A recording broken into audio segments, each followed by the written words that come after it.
ਨਾਓ ਬੇਟਾ ਹੁਣ ਆਪਾਂ ਟੌਪਿਕ ਕਰਨ ਜਾ ਰਹੇ ਹਾਂ। ਆਪਣਾ ਟੌਪਿਕ नहीं ये नेक्स्ट यूनिट है। यूनिट 1 अपनी कंप्लीट हो चुकी है। नेक्स्ट यूनिट है यूनिट 3, यूनिट 3।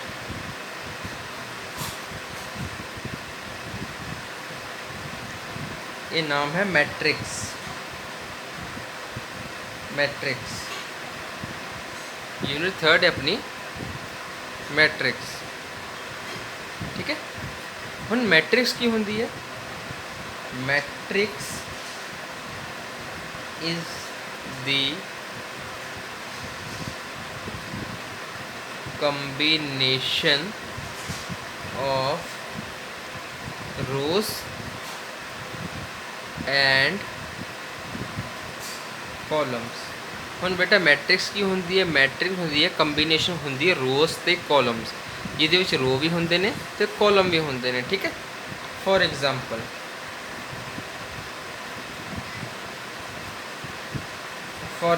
देखो बेटा की होंदा है। मान लो 2 3 4 5 इस तरह नंबर लिखे हुए हैं। 1 2 3 6 7 8 0 2। ठीक है, आ नंबर लिखे हुए हैं। जिहड़े नंबर इस टाइप नाल लिखे हुए हैं, इस तरह लिखे हुए ना, उन्होंने आप कहांगे ये होगी अपनी रो 1, ये होगी अपनी रो 2, ये होगी अपनी रो 3। इन्हों आप कहने रो। ठीक है, जिहड़े नंबर इस तरह लिखे हुए हैं vertically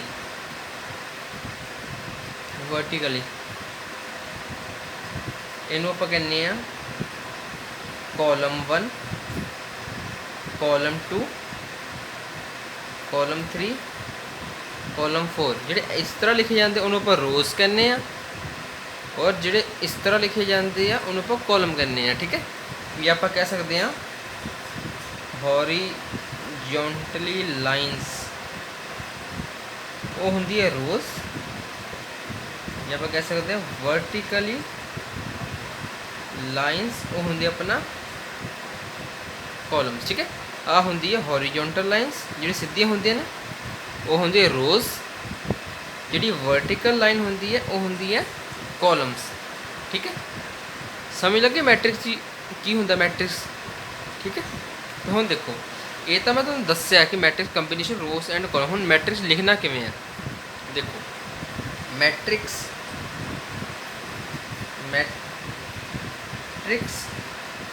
can be represented by, इस ब्रैकेट से इनू रिप्रेजेंट किया जाता है। ठीक है, हम सपोज करो अपने को 1 2 3 नंबर है, 4 5 6 2 1 2।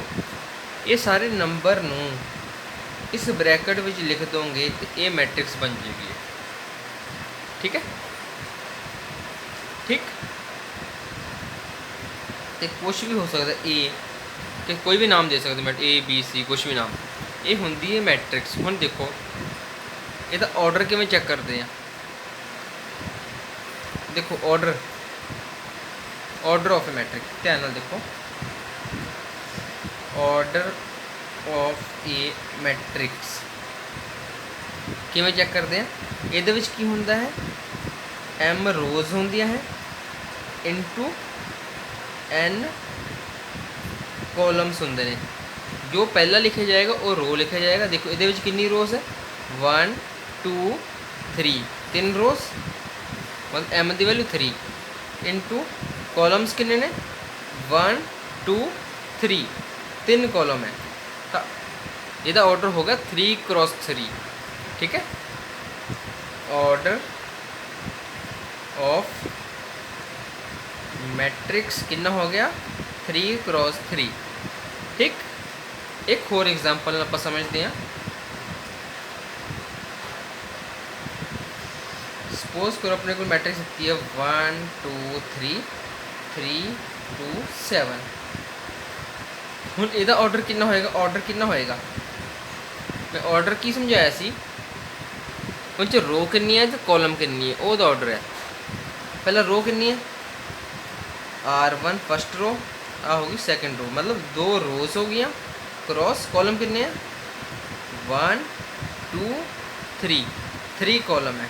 तो यदा ऑर्डर की हो गया 2 क्रॉस 3, इनू इस तरफ रीड कर सकते हैं 2/3। ठीक है, इन्ना क्लीयर हो गया कि मैट्रिक्स की बेसिक चीज़ा। ठीक है, ओके। हुण एक चीज़ होर समझो,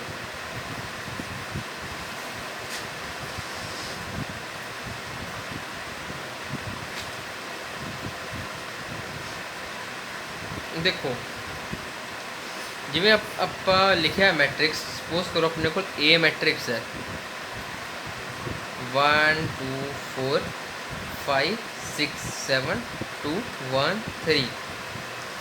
इस मैट्रिक्स के अंदर लिखे जाते जिन्ने भी आ लिखे इनू की कहने आप एलीमेंट्स, जो भी लिखे जाओगे दे विच अंदर उन्होंने कहने आप एलीमेंट्स। उवें जिवें आप सैट थ्योरी च नहीं पढ़िया सी कि सैट के ब्रैकेट के अंदर जो भी लिखे जाता उन्होंने एलीमेंट कहने, वही चीज़ इत्थे आ, इन्हों सारे उन्हें एलीमेंट कहा जाता है। ठीक है, इन्नी गल क्लीयर होगी। हुण देखो एक चीज़ याद रखनी है, सपोज करो ए अपने को A1 1 1 2 1 3 2 1 2 2 2 3 3 1 3 2 3 3, आ चीज़ तुसीं याद रखनी है। ठीक है, हुण A1 1 का की मतलब है, इसका मतलब फस्ट रो तो फस्ट कॉलम है, ये फस्ट रो में आ रही है तो फस्ट कॉलम में आ रहा है एलीमेंट।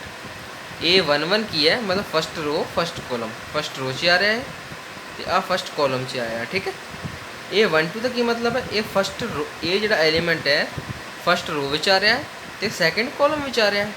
ठीक है, 1 3 का की मतलब है, 1 मतलब ये फस्ट रो में आ रहा है, 3 मतलब थर्ड कॉलम में आ रहा है। ओके, उस तो बाद 2 1 मतलब कि ये सैकेंड रो में आ रहा है, फस्ट कॉलम में आ रहा है। 2 1 मतलब सैकेंड रो फस्ट कॉलम। ठीक है, A2 2 का मतलब की है कि A2 सैकेंड रो में आ रहा है तो R2 सैकेंड कॉलम में आ रहा है। ओके, तो R2 3 का की मतलब है, जो I2 है सैकेंड रो में है, 3 थर्ड कॉलम में है, यदि पोजीशन है। A3 1 की है थर्ड रो में है, 1 फस्ट कॉलम में, यदा मतलब है। 3 2 की है थर्ड रो में है, 2 सैकेंड कॉलम में है। ये 3 3 मतलब ये थर्ड रो में है तो थर्ड कॉलम में, इस तरह। ठीक है, क्लीयर हो गई गल, समझ आ गई कि रो की होंदा है कॉलम किवें होंदा है कि उन्होंने किवें पछाणना है। ठीक, हुण आपां करांगे टाइप्स ऑफ मैट्रिक्स, ये मेन से। ठीक है, मैं तुहानूं ये तो समझाया है, लेकिन हुण मैं तुहानूं इहदी प्रॉपर डेफिनेशन लिखवा देना जिहड़ी तुसीं एग्जाम में लिखनी है। ओके, ये तो समझाने लिए दस्सिया मैट्रिक्स की होंदा है। ठीक है, हुण प्रॉपर डेफिनेशन की है एग्जाम दे लिए। ठीक है, मैट्रिक्स समझ आ गए ना। हुण लिखो system of matrix definition, A system of mn numbers, mn numbers arranged in the form, arranged in the form, a system of mn numbers arranged in the form of an ordered pair, of an ordered pair of set of m rows and n columns। m rows होंगे तो ਉਹਦੇ ਵਿੱਚ n column होंगे। ठीक है, is called matrix of order m cross n, इस तरह लिखा जाता है। And it is also read as m/n। देखो ये चीज़ मैं तुहानू पहले समझा चुकिया। mn नंबरस मतलब कितनी रो है तो कितने को m मतलब उस मैट्रिक्स में कितनी रोज़ है तो उस मैट्रिक्स में n मतलब कितने कॉलम्स। तो m इंटू n लिखा जाता जो 2 रो तो 3 कॉलम 2 क्रॉस 2, 2 रो तो सॉरी 2 रो तो 2 कॉलम 2 क्रॉस 2, 2 रो 3 कॉलम है 2 क्रॉस 3, इस तरह लिखे जाता। ठीक है, ये हैगी प्रॉपर डेफिनेशन जी तुम एग्जाम में लिखनी है। गल क्लीयर हुई? तो ना लिखो एंड सिंबल ऑफ मैट्रिक्स इस सिंबल नोट किया जाता है जनरली। ठीक, आ मैट्रिक्स का सिंबल है। गल क्लीयर होगी? हुण आपां गल करते हैं मैट्रिक्स की किहड़ी टाइप्स आती हैं। Types of matrix, types of matrix. हम टाइप्स ऑफ मैट्रिक्स करते हैं। ठीक है, फर्स्ट टाइप तो शुरू करते हैं। फर्स्ट टाइप हैगी अपनी row matrix. A matrix which having only one row is known as row matrix. जिस मैट्रिक्स विच सिर्फ एक ही रो होवे उन्होंने कहते रो मैट्रिक्स। For example 1 2 5 6। हुण आ मैट्रिक्स देखो ये रो कितनी है, रो तो एक ही है, कॉलम जिन्ने मर्जी हो जाए, अगर रो तो सिर्फ एक ही है ना, कॉलम कितने हैं, ये C1 एक आ कॉलम है, C2 एक आ कॉलम है, C3 एक आ कॉलम है, C4 एक आ कॉलम है। वो कोई मैटर नहीं करता। रो मैट्रिक्स वो होंगी जिहदे विच एक रो होवे, कॉलम जिन्ने मर्जी हो सकते हैं। ये रो एक है तो कॉलम 4, ये ऑर्डर हो गया 1 क्रॉस 4। ठीक है, no next type second column matrix. Definition लिखो, a matrix which having only one column is known as column matrix। वो मैट्रिक्स जिदे विच सिर्फ एक ही कॉलम होवे उन्होंने कहने आपां column matrix. For example A example नाम इनू कोई ए है बी दो। ठीक है, देखो 1 2 3 ये रो किन्ने आ, एक रो 2 रो 3 रो, तो कॉलम किन्ने आ, एक ही कॉलम है C1, एक ही कॉलम है ना सिर्फ C1, तो एक ही कॉलम है कॉलम मैट्रिक्स। जो एक रो है तो रो मैट्रिक्स। इसका ऑर्डर कितना हो गया, 3 रो है, कितने कॉलम है, एक कॉलम है, 3 क्रॉस 1 इसका ऑर्डर हो गया। ये दी पहली 2 टाइप आप पढ़ चुके हैं कि रो मैट्रिक्स केड़ा हुंदा है, कॉलम मैट्रिक्स केड़ा हुंदा है। ठीक है, हुण थर्ड टाइप पढ़ते हैं आप। Next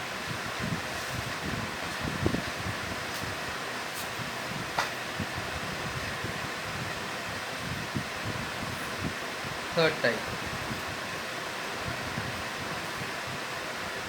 square matrix. ठीक है, square matrix a matrix which have number of rows is equal to number of column. मतलब m इक्वल टू n होएगा। m मतलब होंदा है रो, n मतलब होंदा है कॉलम। ठीक है, ਇਹਦੇ ਵਿੱਚ ਕੀ ਸਕੁਅਰ ਮੈਟ੍ਰਿਕਸ ਉਹ ਹੁੰਦੀ ਹੈ ਜਿਹਦੇ ਵਿੱਚ ਨੰਬਰ ਆਫ ਰੋ ਤੇ ਨੰਬਰ ਆਫ ਕਾਲਮ ਬਰਾਬਰ ਹੁੰਦੇ ਨੇ, ਉਹਨੂੰ ਕਹਿੰਦੇ ਆਪਾਂ ਸਕੁਅਰ ਮੈਟ੍ਰਿਕਸ। एग्जाम्पल्स डिस्कस करते हैं। फॉर एग्जाम्पल किहड़ी होंदी है, मान लो एक मैट्रिक्स बनाइए आप 1 2 3 4, किन्ने रो है, एक तो दो रो, कॉलम किन्ने ने, एक दो कॉलम, 2 क्रॉस 2, जिन्ने रो है उन्ने ही कॉलम है, वो होंदा स्केयर मैट्रिक्स।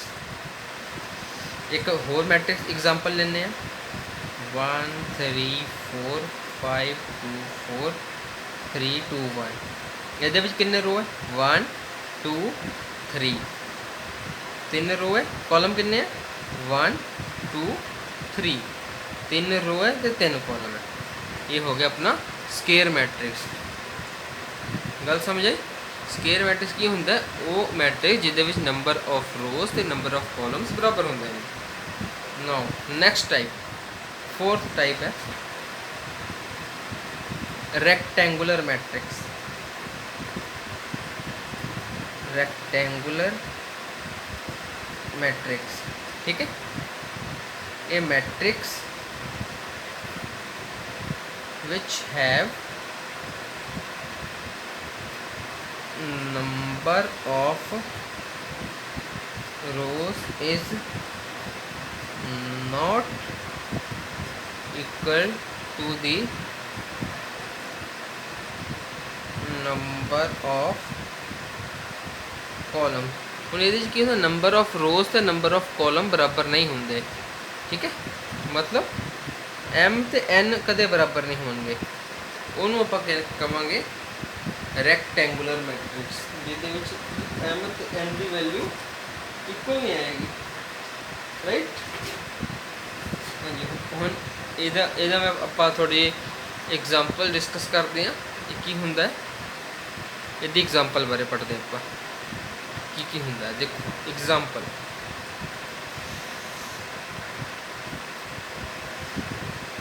मान लो ए मैट्रिक्स पर बना रहे हैं 1 2 3 4 6 2, ठीक है। ਹੁਣ ਇਹਦੇ ਵਿੱਚ ਕਿੰਨੇ रो है, फस्ट रो R1, सैकेंड रो, 2 रो है, कॉलम किन्ने हैं 1 2 3, 3 कॉलम है, ये बराबर है ही नहीं, रो 2 है तो कॉलम 3 है, रो तो कॉलम आपस में बराबर है नहीं। जो रो तो कॉलम आपस में बराबर ना हो उन्होंने आप की कहने हैं रैक्टेंगुलर मैट्रिक्स। स्केयर मैट्रिक्स च रो ते कॉलम बराबर होंदे ने ते रैक्टेंगुलर मैट्रिक्स च रो ते कॉलम बराबर नहीं होंदे। ओके, चलो हुण नैक्सट टाइप पढ़ते जी, फिफ्थ टाइप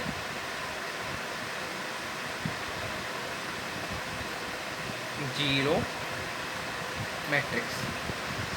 हाँ जी, जीरो मैट्रिक्स के नाम से क्लीयर है की हुंदा है। लिखो a matrix whose each element is equal to 0 is said to be zero matrix. वो मैट्रिक्स जिहदे सारे एलीमेंट जीरो होन उन्होंने कहने हैं जीरो मैट्रिक्स, भावें वो स्केयर मैट्रिक्स होवे भावें वो रैक्टेंगुलर मैट्रिक्स होवे। एग्जाम्पल ए मैट्रिक्स है 0 0 0 0 0 0, देखो ठीक है। एक और मान लो, सपोज करो आ मैट्रिक्स भी हो सकती है, एक स्केयर हो गई एक रेक्टेंगुलर की एग्जांपल देते, ठीक है। ये दो मैट्रिक्स है, सारे एलिमेंट जीरो, तो उन्होंने कम आएंगे आप जीरो मैट्रिक्स। समझ आ गई, क्लियर है ना। जीरो मैट्रिक्स, ये matrix whose each element is zero, ये जो अंदरले एलिमेंट है सारे जीरो होंगे तो उन्होंने कहांगे आप जीरो मैट्रिक्स, ठीक है। क्लियर हो गल।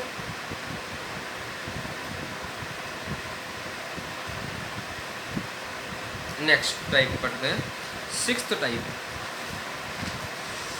Sixth type sixth type sixth type diagonal of A matrix. Diagonal of A matrix. हुण डायगोनल, ठीक है, डायगनल की होंगे। तो सपोज कर लो ए कोई मैट्रिक्स है,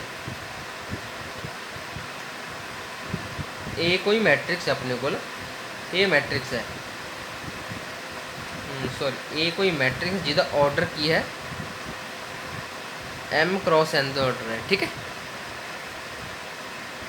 a matrix is said to be diagonal, a matrix is said to be diagonal if मान लो कोई पोजीशन देती है ए आई जे, ठीक है, इक्वल टू ए जे आई होगा, मीन्स आई इक्वल टू जे हो गए, ठीक है। हुणे मैं तुहानूं इहदा बारे समझाना कि डायगोनल हुंदे किहड़े आ। मैं तुहानूं हुणे समझाया सी A11 A12 A13 A21 A22 A23 A31 A32 A33, ठीक है। हुण इंज देखो 1 1 आपस में बराबर है, यस बराबर है। 1 2 आपस में बराबर है, नहीं है। 1 3 आपस में बराबर है, नहीं है। 2 1 आपस में बराबर है, नहीं है। 2 2 आपस में बराबर है, यस। 2 3 आपस में बराबर है, नहीं है। 3 1 आपस में बराबर है, नहीं है। 3 2 आपस में बराबर है, नहीं है। 3 3 आपस में बराबर है, यस, ठीक है। ये तीनों आपस में बराबर है तो इन्हों आप कहने डायगोनल ऑफ ए मैट्रिक्स, ठीक है। ठीक है मतलब आप ए आपस में बराबर है तो डायगोनल ऑफ ए मैट्रिक्स, ये गल क्लियर हुई। तो जोड़े बाकी होंगे रेस्ट ऑफ ऑरल 0, ठीक है। मतलब ओनली डायगोनल के एलिमेंट होंगे, diagonal elements and rest of all are 0। उस मैट्रिक्स विच डायगोनल विच तो एलिमेंट होंगे, बाकी सारे 0 होंगे।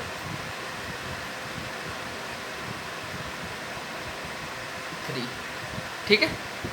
डायगोनल आ भी हो सकता है, डायगोनल कुछ आ भी हो सकता है, सेम भी हो सकते हैं। सपोज करो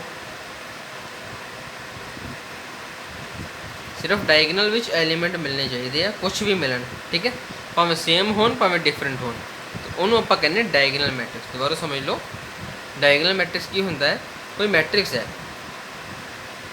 उदा हरेक एलिमेंट का साइज बराबर होना चाहिए। 1 1 बराबर है, 2 2 रो कॉलम बराबर है, 3 3 बराबर है, 1 इक्वल टू 1 के बराबर, 2 इक्वल टू 2 के बराबर, 3 इक्वल टू 3, मतलब डायगोनल इस साइड होंगे ने, ये होंगे डायगोनल, आप इन्हों कहते डायगोनल, बाकी सारे 0 होंगे क्योंकि वो बराबर नहीं है। गल क्लीयर हुई डायगोनल मैट्रिक्स, ठीक है। हम पढ़ते हैं आइडेंटिटी मैट्रिक्स की होंगी है। Identity matrix 7th type, identity matrix, इन्हों आप यूनिट मैट्रिक्स भी कह दें।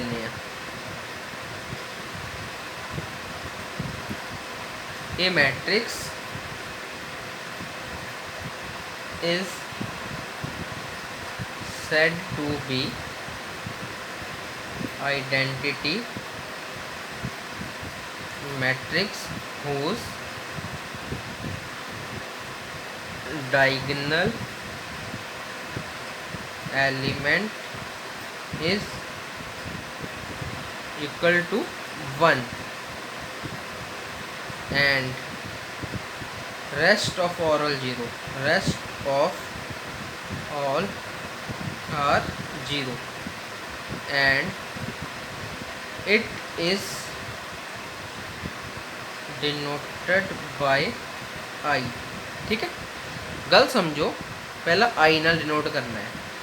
उन्होंने क्या है कि ये डायगोनल एलिमेंट 1 के इक्वल होने चाहिए, डायगोनल मतलब आ वाले एलिमेंट, ठीक है।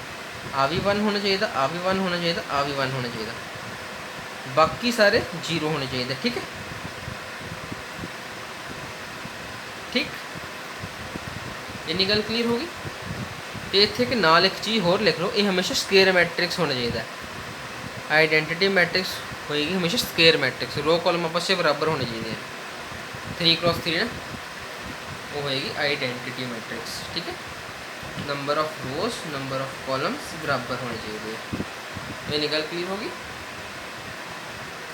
ठीक है, आइडेंटिटी मैट्रिक्स क्लियर होगी, डायगोनल मैट्रिक्स क्लियर होगी। डायगोनल मैट्रिक्स विच भी लिख लो कि स्केयर मैट्रिक्स होनी चाहिए, ताकि डायगोनल पॉसिबल है ना, ये डायगोनल मैट्रिक्स कहलाता, आइडेंटिटी मैट्रिक्स कहलाता। ठीक है, हम नेक्स्ट 8th टाइप लिखते हैं।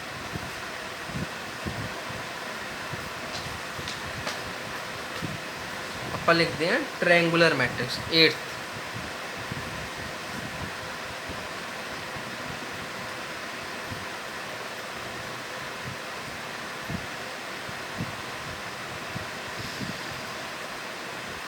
ट्रायंगुलर मैट्रिक्स, ट्रायंगुलर मैट्रिक्स की होती है इफ़ एवरी एलिमेंट, समझाना होना पहले लिख लो, if every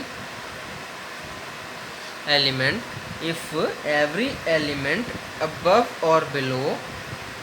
above or below the diagonals, if every element above or below the diagonal is 0, the matrix is said to be triangular matrix.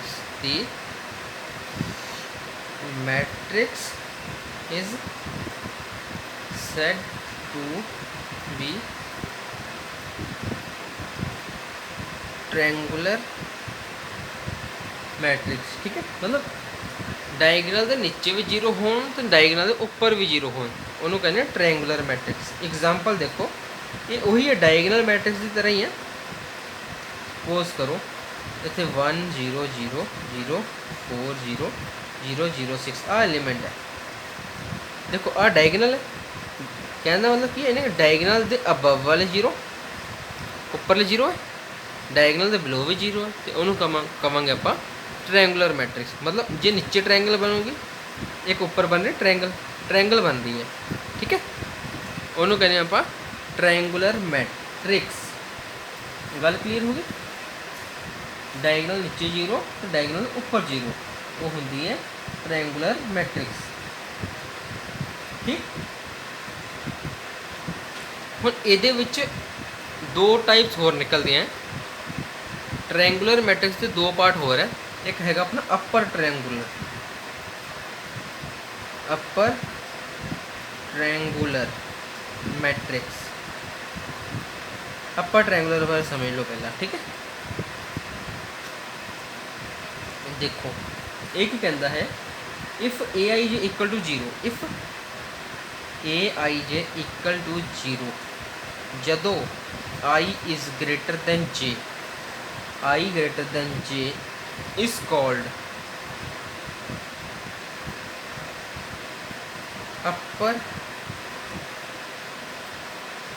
Triangular matrix. I j 0 होएगा, जे आई जे तो वड्डा होएगा तो उन्होंने कहने आप अपर ट्रायंगुलर मैट्रिक्स। ये एग्जाम्पल ना समझो, एक मैट्रिक्स है, वही फॉर्म बनानी है, A11 1 2 1 3, A21 A22 A23, A31 32 33। पर एक ही कहता है ए आई जे 0 कदों होएगा, जिससे आई इज़ ग्रेटर दैन जे, पहला एलिमेंट दूजे नालों वड्डा होएगा, उत्थे 0 आएगा। देखो 1 1 नाल वड्डा हैगा, नहीं हैगा। 1 2 नाल वड्डा हैगा, नहीं। 1 3 नाल वड्डा है, नहीं। 2 1 नाल वड्डा है तो इत्थे आ जाएगा 0। ठीक, 2 2 नाल वड्डा है, नहीं आएगा। 2 3 नाल वड्डा है, नहीं। 3 1 नाल वड्डा हैगा तो इत्थे भी 0। 3 2 नाल वड्डा हैगा तो इत्थे भी 0। ठीक है, डायगोनल है, डायगोनल जी कुछ ना कुछ एलिमेंट नीचे वाले 0 ऊपर वाले 0 ना हो। सपोज करो मैं इधर नाम देता 1 2 3, इत्थे 0 रखना है, इत्थे 0 रखना है, इत्थों 0 रखना है, इत्थे डायगनल जो कुछ ना कुछ नाम देना ही है, मान लो कुछ इस तरह, ठीक है। मतलब देखो ਜਿਹਦੇ ਵਿੱਚ ट्रायंगल उपर ਨੂੰ बन रही है ਉਹਨੂੰ ਕਹਿੰਦੇ ਆਪਾਂ अपर ट्रायंगुलर मैट्रिक्स, ठीक है। ਇਹਦੇ ਵਿੱਚ सैकेंड केस है lower triangular matrix, lower triangular matrix भी समझ लो, लोअर ट्रायंगुलर मैट्रिक्स वो की होंगी है if a i j equal to 0, ये 0 होएगा बट ये उल्टा होएगा जो i is less than j is called lower triangular matrix, less than j तो लोअर ट्रायंगुलर मैट्रिक्स। उन्हें समझते हैं, देखो A11 A12 A13 A21 A22 A23 A31 A32 A33, मतलब पहला दूजे नाल छोटा होना चाहिए, ठीक है। 1 1 नाल छोटा है नहीं बराबर है, 1 2 नाल छोटा हैगा तो इत्थे 0 आएगा, 1 3 नाल छोटा है इत्थे भी 0 आएगा, 2 1 नालों वड्डा है ये कट दो, 2 2 नाल बराबर है, 2 3 नाल छोटा है इत्थे 0 आएगा, 3 1 नालों वड्डा है, 3 2 नालों वड्डा है, 3 3 के बराबर है, ठीक है। इत्थे इत्थे इत्थे 0 तो डायगनल च कुछ ना कुछ एलीमेंट, ठीक है। देखो समझ जाने नूं सपोज करो 1 4 5 लिख लो, इत्थे इत्थे 0 क्या इत्थे 0 तो इत्थे 0, इत्थे भी कुछ ना कुछ एलीमेंट लिख लो 2 3 5। कहना मतलब जिहदा ट्रायंगल नीचे नूं बनता है ਉਹਨੂੰ कहने लोअर ट्रायंगुलर मैट्रिक्स, जिहदा ट्रायंगल उपर नूं बनता है अपर ट्रायंगुलर मैट्रिक्स। इन्नी गल क्लीयर होगी। ये पढ़ाया मैं तेन सारिया डेफिनेशन कि मैट्रिक्स की केड़ी केड़ी डेफिनेशन होंगे, ठीक है। हुण देखो कल मैं तुहानूं कराऊंगा एडिशन ऑफ मैट्रिक्स, ठीक है। अगे हाँ नोट कर